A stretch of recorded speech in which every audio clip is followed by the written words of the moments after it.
境产生极境，我都知道了。他无论如何也发现不了你。几次瞬移，趁着我的元婴之力还能撑起。黑夜里要为住！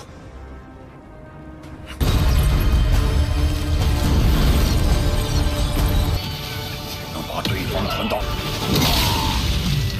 杀了他！多火，便是这血赔上了半条命。那棺材之内的尸块，仇敌有胆识，还敢负于王？你还好吗？还成。Halo guys, welcome back to KD Universe. Sesuai dengan requestan kalian cus, kita lanjutkan spoiler dari Abang Wang Lin. Yes, ini makin seru aja nih guys. Karena kebangkitan gurunya Wang Lin yaitu Setunan langsung merubah semua kondisi yang sudah terjadi. Bahkan nanti bakal terjadi perang besar-besaran nih. Kira-kira apa bakal dilakukan oleh Wang Lin bersama gurunya ya? So maka dari itu, kita pun masuk ke intro ya guys ya.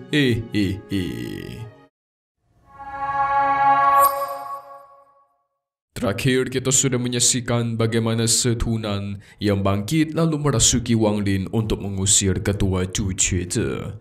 Setelah itu tepatnya di wilayah bagian utara, Setunan secara diam-diam mengetahui apa yang direncanakan oleh klan Immortal. Sehingga dia mencoba untuk menyelinap secara diam-diam menyelidiki rencana mereka guys. Rencana dia berjalan dengan sangat mulus. Dia mendapatkan kesempatan. Segera Setunan menyelinap memasuki ke dalam pohon reinkarnasi dan segera menyerap energi yang terdapat di pohon itu. 平静产生极境，我都知道了。 Gak cuma itu, dia bahkan menyerap energi roh leluhur klan Immortal yang sudah setengah jalan hampir selesai guys. Jadi energi itu harusnya digunakan untuk membangkitkan leluhur dari klan Immortal. Malah dihisap sama Setunan. Alhasil itu membuat pohon reinkarnasi pun menjadi layu dan Setunan menggagalkan rencana mereka. Itu juga membuat para klan Immortal sadar guys. Mereka bingung. Apa yang sebenarnya terjadi? Sialnya, salah satu leluhur mereka yang sudah berhasil bangkit, yaitu leluhur keempat, menyadari kehadirannya Setunan di dalam. Membuat dia langsung murka dong, mengincar Setunan ingin menghabisinya. Setunan menyaksikan itu malah tertawa keras guys. Dia sambil berlari dan terus kabur-kaburan, meledek leluhur keempat. 他无论如何也发现不了你。 Dia bergegas kembali menemui Wang Lin karena dia pengen menggunakan energi spiritual yang sudah dia serap itu untuk mengajarkan sebuah teknik kepada Wang Lin. Singkat cerita, akhirnya Setunan bertemu dengan Wang Lin. Segera Setunan mengajak Wang Lin agar segera kabur dari sana menuju ke kutub utara untuk mencari tubuh baru supaya bisa dia rasuki. Dia memastikan kepada Wang Lin tidak perlu takut kepada leluhur keempat klan Immortal yang masih mengejar mereka. Soalnya dia sangat yakin, nanti ketika dia dapat tubuh baru, leluhur keempat bukanlah jadi ancaman lagi. Dia berniat menyerap energi leluhur keempat ini nanti guys, untuk memperkuat diri. Sembari kabur, Setunan menceritakan, sebelumnya dia sudah melahap roh leluhur dari klan Immortal yang hampir bangkit. Salah satu alasannya selain meningkatkan kekuatan, ternyata dia juga tahu guys, kalau sampai roh leluhur itu bangkit, maka pasti planet Phoenix bakal dalam bahaya. 几次瞬移，趁着我的元婴之力还能撑起。 Dia membanggakan diri, menyombongkan dengan santai sambil bercerita-cerita kepada Wang Lin. Sementara leluhur keempat dia murka bukan main guys. Berjanji di masa depan akan membantai Setunan. Dengan penuh kebencian, dia berteriak tanpa henti karena pengorbanan klan Immortal sudah berjalan selama ribuan tahun. Mereka sudah menyusun rencana ini matang-matang sebelum keluar dari makam abadi guys dan ingin menguasai benua Phoenix. Gara-gara muncul Setunan nih, satu anomali yang tidak terduga, langsung hancur rencana mereka. 黑夜里要为住！ Kita beralih ke wilayah utara, terdapat sebuah wilayah yang cukup ekstrim. Namanya adalah Tanah Utara Api Kecil. Tempatnya sih disebut sebagai api kecil ya, tapi tempat ini ditutupi oleh es yang begitu dingin. Rumor mengatakan kalau tempat ini memiliki wilayah yang paling berbahaya, yaitu tepat di pusatnya. Dan biasanya disebut juga sebagai Kabut 9.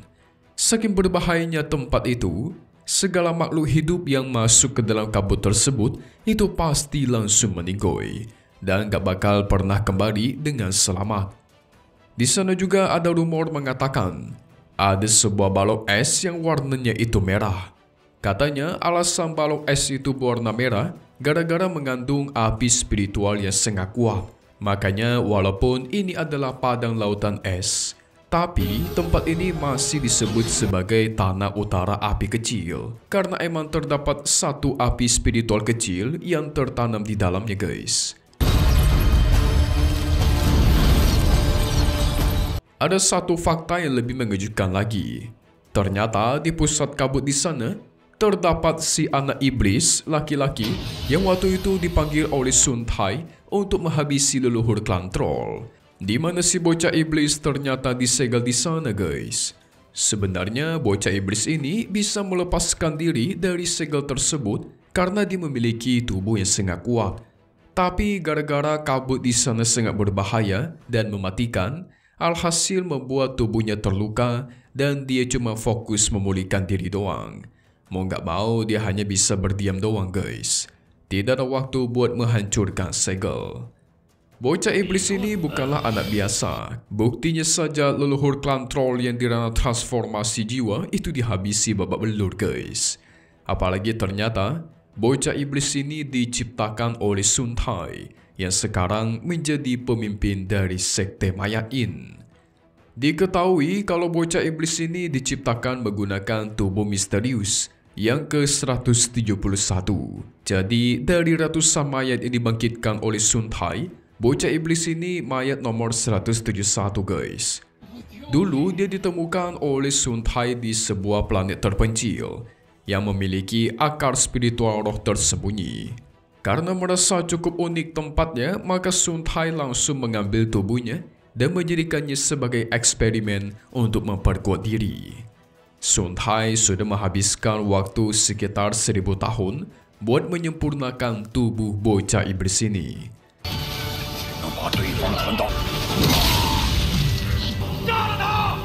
Awalnya dia berniat menukarkan tubuh bocah iblis ini dengan pil pemisah jiwa tingkat 8, guys. Yang dimana pil itu memiliki fungsi untuk melepaskan segelnya Chou-I yang ada di tubuhnya. Jadi kalau segelnya terlepas, maka otomatis dia pun bebas. Karena kalau kalian lupa nih, guys, waktu itu jiwanya Sun Tai disegel oleh Chou-I untuk menjadi budaknya Wang Lin selama 1000 tahun. Karena tidak ada pilihan, waktu itu dia menggunakan bocah iblis ini untuk bertarung melawan leluhur klan troll. Nah, alasan kenapa leluhur klan troll waktu itu bisa selamat, ternyata dia dikejar oleh si bocah iblis sampai ke tempat ini, guys. Si leluhur klan troll memanfaatkan kesempatan untuk menyegel bocah iblis ini ke dalam kabut 9 tersebut. Oh alah, ternyata begitulah cara leluhur klan troll selamat. Pantesan saja leluhur klan troll bisa pulang dengan selamat, ditambah memurnikan pedang surgawi milik Wang Lin yang terdapat jiwa liku di dalamnya. Sekte Mayain miliknya si Sun Tai itu adalah sekte yang sangat besar dengan memiliki cabang yang begitu banyak di berbagai planet yang terdapat di dunia ini. Nah, sekte Mayain memiliki fokus untuk mengumpulkan tubuh-tubuh langka, guys. Dan nanti tubuh-tubuh itu diteliti untuk dibangkitkan. Ada juga yang diperjualbelikan atau dijual gitu. Si Sun Tai bisa menemukan bocah iblis ini juga itu gara-gara klan immortal yang kerjasama dengan mereka, guys, dan meminta tubuh langka untuk menjadi wadah. Rumor mengatakan sekte Mayain memiliki hubungan dengan keruntuhan dari alam surgawi, dan itu menjadikannya sebagai salah satu sekte terkuat yang ditakuti oleh banyak orang. Mereka dipimpin oleh si Sun Tai yang kekuatannya sudah tidak bisa diragukan lagi. 那棺材之内的尸块，手机有胆识。 Kita beralih lagi kepada Sethunan dan Wang Lin yang terus dikejar oleh leluhur keempat klan Immortal. Mereka sampai ke tanah utara api kecil. Sethunan dulunya memiliki pengalaman yang cukup panjang di tempat ini. Dia mengaktifkan sebuah formasi dulu yang dulu pernah dia tanamkan, guys. Dengan formasi itu, dia menyerang si leluhur keempat dan ingin menghabisinya. Tapi leluhur keempat cukup kuat, membentuk pelindung untuk bertahan dari serangan tersebut, dan terciptalah pertarungan sengit di antara mereka. Sethunan memang jauh lebih kuat, guys, membuat leluhur keempat mulai kesulitan menghadapinya. Sethunan pun merasuki tubuh leluhur keempat dan memancing kekuatan segel yang terdapat di dalam tubuhnya. Alhasil, kabut 9 Li mulai aktif dan mengelilingi mereka. Gak cuma itu, mereka pun terseret ke dalam pusat kabut dekat dengan segel bocah iblis, dan saking kuatnya kabut 9 Li ini membuat Sethunan beserta leluhur keempat klan Immortal itu berubah, guys, menjadi balok es. Sama-sama tidak bisa bergerak, membeku seperti patung. Tapi Sethunan tidak menyia-nyiakan kesempatan ini. Segera Sethunan merasuki tubuh dari bocah iblis untuk menguasai tubuhnya. Nah, ternyata kemarin ketika Sethunan mencari tubuh yang bagus untuk dia menggunakan kekuatan spiritual, ternyata yang dimaksud di kutub utara ini itu adalah tubuhnya si bocah iblis ini, guys. Inilah tubuh yang dia incar-incar. Setelah berhasil merasukinya, segera Sethunan murnikan kekuatan dari tubuhnya. Dia memutuskan berlatih sebentar untuk membangkitkan kultivasi lamanya yang legendaris.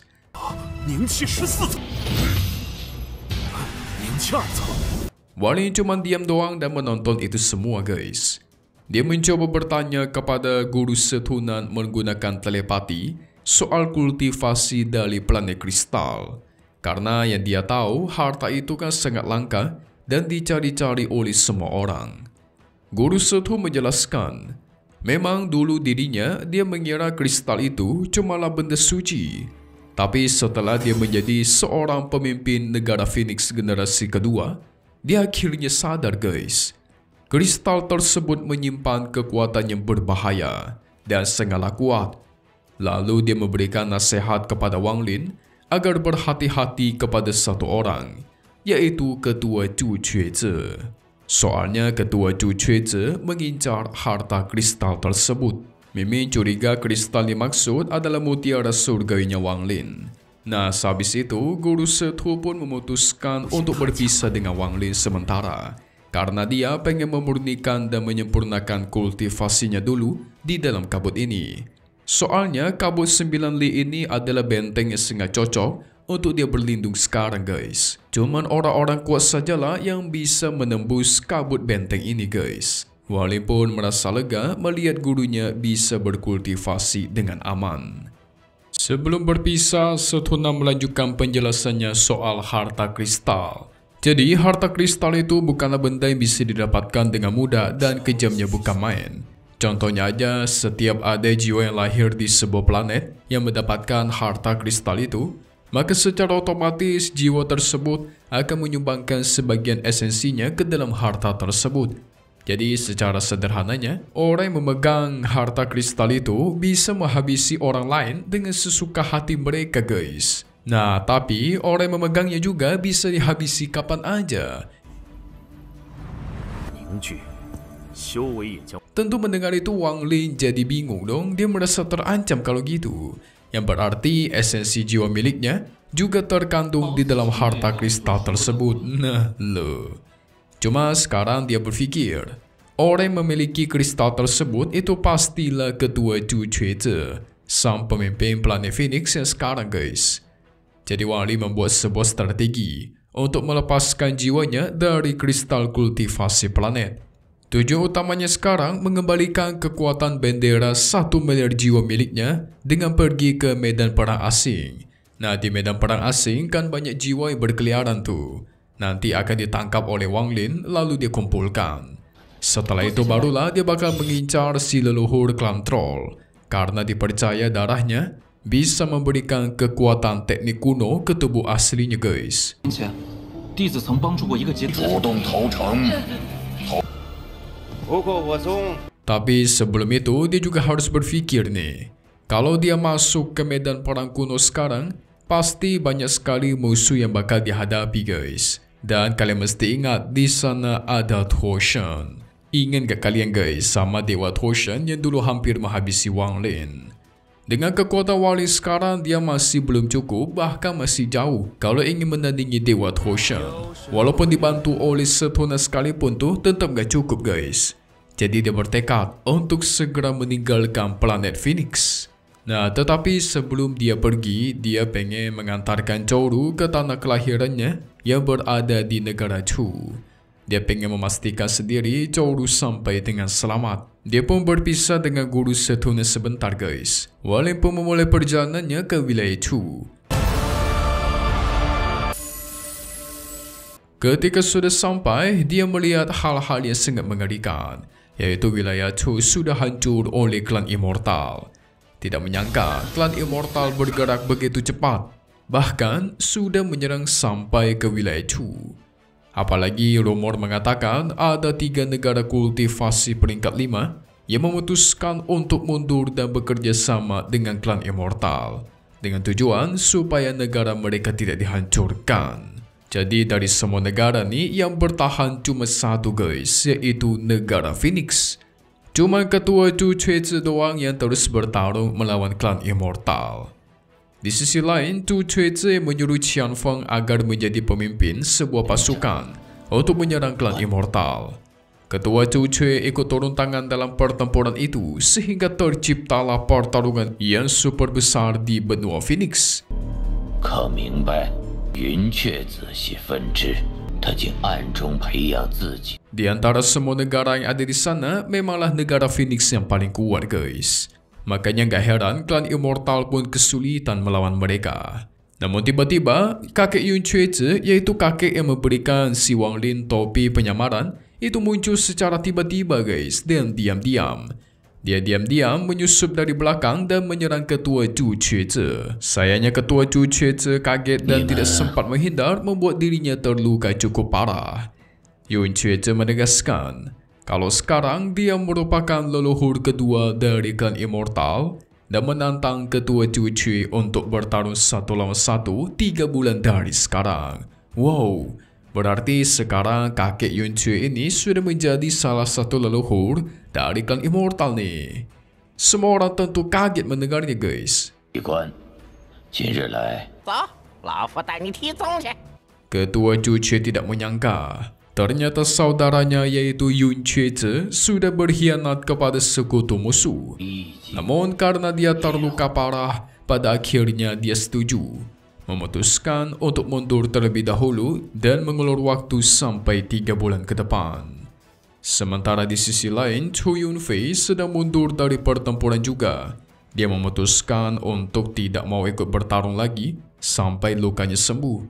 Tapi dalam perjalanannya menuju sekte, tiba-tiba dia dikejutkan dengan kemunculan kakek Yun Chuezi yang ingin menemui dia, guys. Kakek Yun Chuezi menemui dia memberikan nasihat agar Yunfei segera pergi dari planet ini.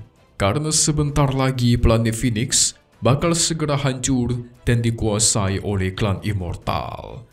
Apalagi dia tahu jelas Yunfei sekarang sedang terluka parah, sehingga dia menyuruhnya agar jangan kembali lagi selama 1000 tahun. Tetapi Chu Yunfei menolak. Dia tetap tidak mau menyerah dan malah menyerang, guys. Sehingga terjadilah pertarungan di antara mereka yang begitu sengit. Chu Yunfei cukup kuat, sudah berada di ranah asken dan tahap awal. Pertarungan berlanjut, tapi Yun Chuezi tidak mau menghabisi Chu Yunfei, guys. Mau gimana pun Yun Chuezi lebih kuat. Dia masih sayang kepada Yunfei dan meminta beberapa orang dari klan Immortal untuk membantu menghajar Yunfei aja, tapi tidak perlu menghabisinya. Ujung-ujungnya Yunfei pun dibuat tidak berdaya dan babak belur. Karena gak ada cara lain, akhirnya Yunfei segera kabur dengan tubuhnya yang terluka parah. Para tetua dari klan Immortal memberikan sebuah ide untuk menyatukan kekuatan mereka buat menghabisi ketua Chu Chuezi. Karena sekarang dengan kehadiran leluhur kedua yaitu kakek Yunche di sini, pasti mereka bisa dengan mudah menghabisinya. 在神通之内，好好听。 我再继续追下去。我星罗盘的挪移神通。 Tapi si kakek Yunche menolak. Dia tahu jelas ketua Cuce memiliki yang namanya kristal kultivasi planet atau harta kristal kultivasi. Nama lainnya adalah inti energi spiritual planet, guys. Oh alah. Jadi kemungkinan dia menduga pasti ketua Cuce bakal menghancurkan kristal tersebut jika kalau dia terasa terancam dan akan meninggoy. Ketika kristal itu dihancurkan, otomatis seluruh kehidupan di planet Phoenix itu bakalan lenyap, guys. Dan aliansi kultivasi akan terpancing karena menyadari kekacauan tersebut. Jadi mereka tidak bisa menghabisi ketua Cuce untuk sekarang, guys. Karena kalau ketua Cuce menghancurkan yang tadi Mimin bilang yaitu kristal kultivasi planet, semua orang di sini bakal dalam bahaya. 多谢了啊。是真。 Lagi pula, tujuan ketua Yunche bukanlah menghabisi ketua Cuce, melainkan cuma perlu menggesernya dan menaikkan reinkarnasi pemimpin planet Phoenix yang selanjutnya. Soalnya dia sudah memilih 4 kandidat yang cocok untuk memimpin planet baru ini. Mimin sebutkan orang-orangnya, coba kalian ingat ya. Yang pertama adalah Cixin. Cixin ini seorang perempuan yang bisa mengendalikan Qianfeng menggunakan teknik khusus miliknya, dan nanti dia bisa mengendalikan Qianfeng untuk menjadi penerus pemimpin Phoenix yang baru. Jadi kayak jadi boneka gitulah. Yang kedua ada si Qianfeng, murid langsung ketua Cuce, yang dikabarkan sudah menyiapkan tubuh baru untuk reinkarnasi ketua Cuce di masa depan. 恐怕高于化神。而且那人竟能解开我的桎梏。 Jadi kalau semisal ketua Cuce mau hidup kembali, dia sudah ada tubuh baru nih, tinggal dirasuki. Nah, yang ketiga adalah Zhou Wutai, seorang pria yang memiliki garis keturunan naga hijau. Dia dipilih karena ketua Yunche percaya kalau dia bisa menyimbangkan konflik antar negara di planet ini. Yang keempat ini, guys. Kalian pasti sudah tahu siapa itu. Yes, benar. Abang Wang Lin. Seorang praktisi yang awalnya ketua Yunche sendiri tidak yakin sama dia. Tapi setelah melihat perkembangannya, kakek Yunche pun sampai terheran-heran. Kok bisa Wang Lin bisa sekuat itu hanya dalam waktu singkat? Apalagi dia menjadikan Wang Lin sebagai kandidat utama, guys, buat menjadi penerus pemimpin planet Phoenix. 体内没有任何灵力，好像 Sebenarnya kakek Yunche tidak benar-benar berkhianat dan tidak benar-benar pengen menghancurkan planet Phoenix mereka. Dia melakukan ini semua agar semua klan-klan yang dia sayangi itu bisa selamat. Dan di sini dia tuh cuma pura-pura pengen kerjasama, guys. Soalnya kalau dia tidak melakukan hal ini, pasti semua klan kecil bakal dihancurkan. Kakek Yunche meminta para tetua klan Immortal untuk lebih sabar lagi. Akan lebih bagus jika mereka menunggu ketua Cuce menggunakan harta kristal kultivasi planet terlebih dahulu. Karena itu pasti bakal melemahkan kekuatan kristal itu. Nah, ketika kristal itu melemah, maka waktunya bagi si kakek Yunche merebut harta itu, guys. Oleh karena itu, kakek Yunche sengaja memberikan waktu sebanyak 3 bulan untuk ketua Cuce berduel dari sekarang. Oh alah, kakek Yunche seperti Itachi nih, guys. Orang baik tapi pura-pura bergabung dengan musuh. Mereka akan suki aja dia. 一些法宝干什么？这里嘛，你以前见过瞬移这么远，身子骨也差了不少。 Kita berpindah kepada Wang Lin yang mendengar kalau kakek Yunche sudah bekerja sama dengan klan Immortal. Dia yakin pasti kakek Yunche bakal segera menemui dia. Namun di dalam hatinya dia sudah menanamkan tekad agar tidak menurut kepada siapapun. Di tengah perjalanan dia bertemu dengan Zhou Wutai, guys. Wah, harusnya Zhou Wutai sudah meninggal gara-gara diserang oleh negara Sui. Tapi ternyata dia selamat. Zhou Wutai mengajak Wang Lin untuk mengobrol berdua sambil meminum anggur seperti dulu waktu mereka bertemu di awal. Dia berkata jujur, guys. Alasan dia bisa selamat dan menemui Wang Lin di sini itu gara-gara perintah dari kakek Yun Chue. Dia memberikan sebuah topi jerami lagi dan meminta Wang Lin untuk menemui kakek Yun Chue dan mempelajari cara menggunakan topi ini supaya lebih hebat. Tapi langsung Wang Lin tolak karena dia tahu jelas ujung-ujungnya pasti kakek Yun Chue akan mengajak dia bekerja sama nanti. Apalagi kalau dia setuju, maka pasti dia hanya akan dijadikan budak dari rencananya guys. Gak salah sih. Seperti yang tadi kita bilang, kakek Yun Chue ingin menjadikan Wang Lin sebagai pemimpin negara Phoenix yang baru. Sebenarnya dia memiliki maksud yang baik, cuman ya caranya aja harus seperti itu guys. Apakah ujung-ujungnya bakal ketemu dengan Wang Lin? Pasti bakal ketemu sih, karena nasibnya emang udah seperti itu guys. Perang masih terjadi, mau tidak mau Wang Lin juga harus turun tangan. So, kita selesaikan dulu spoiler untuk hari ini ya guys. Gimana? Penasaran gak kalian dengan kelanjutannya? Cuman kerennya Abang Wang Lin ini, story atau ceritanya dari awal sampai akhir itu berhubungan. Contohnya aja nih, Chow Woo Tai, harusnya kan dia udah meninggal ya dari serangan negara Sui waktu itu.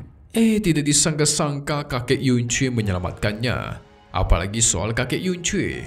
Awal dia ketemu Wang Lin, kakek Yun Chue tuh kayak orang gila guys, yang tidak jelas. Cuma kesana kemari dan meminta Wang Lin mentraktirnya mulu. Ternyata dia adalah saudara dari ketua Chu Chue. Bahkan kekuatannya mungkin bisa lebih kuat daripada ketua Chu Chue itu sendiri. Kan gak disangka-sangka ya. Nyambung sampai sekarang, gila gak tuh? So, selesai dulu untuk spoiler hari ini. Dan pastinya cuma di sini ya guys. KD Universe. Thank you buat kalian semua nonton dan selalu support channel Mimin. Semoga kalian semua sehat selalu ya. Memang pamit undur diri dulu. Kita bakal ketemu lagi di video-video selanjutnya. Oke kalau gitu. See you guys.